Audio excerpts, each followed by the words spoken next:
Mark Capps, speaking of historic buildings being gone, what memories do you have of the old Tiger Stadium? Were you there in 1984 when they won the series? And are there any more Bob Nash tales to be told?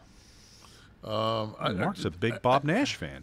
I think one of the things that you never forget as a child is the first time you go into a major league ballpark With Buck Zumhofe. with Buck Zumhofe as your Chaperone. yeah. Okay, everybody, we need to take a piss. I'm good. Nope, we need to take a piss. No, but Buck, I'm good. Get in the stall, everybody in the same stall. Come in. Why does that guy have a boom box? Plenty of room in here. So that you can't hear the kids scream. But my dad took us to a twilight doubleheader against the Minnesota Twins, and man, I'd never seen grass that green, and he got us box seats right on the third base line. The guy comes and puts a little cover in the old Tiger Stadium. Really, they put the little fabric cover over your seats, and that was. And I mean, of course, me and my brother both have our mitts.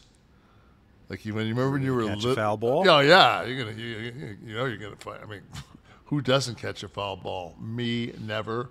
But I think my brother's got one. But my brother has actually sat out in the bleachers just to get a ball. We run down the kid, push him and get the ball. I'm not a baseball fan at all. It's far too slow and there's too many games. I just can't deal. I think during the 33 episodes we've covered this. Yeah. Now I though had a unique opportunity to accompany someone, a sports writer who was blind, who used to write for Yankees Magazine. Ed Lucas is his name. I was friends with his son in college, and he was like, I can't take my dad to the game this weekend. Will you go and shoot some footage? He's got to pick up some memorabilia that they're going to sign, that they're going to auction off. He ran a school for the blind. And I was like, yeah, I guess. So hold on. So his dad wrote about the Yankees and he was blind? This is an amazing story. Derek Jeter actually optioned his life story to try and turn it to a movie. Yes, he was hit by a ball in Little League, so baseball actually blinded him in one eye, and then the other eye lost sight because it was overworking to compensate.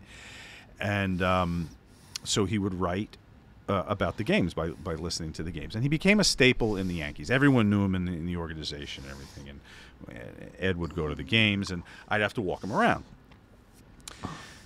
So now I'm not a baseball fan, but I know there's something cool going on here when he's like, I gotta find Strawberry. Walk me downstairs. Go to this elevator. Like he would know, 10 steps this way, whatever. You see the elevator over there? Take that down. Hit this button.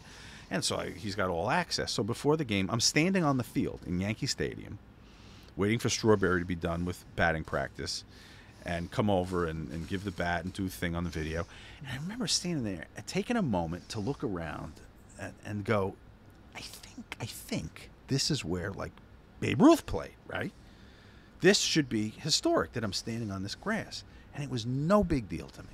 And I felt it should have been. Went in the locker rooms, and I'll tell you one cool thing. We go in the locker room, and he's got to find Andy Pettit, who has something for him, a ball or something.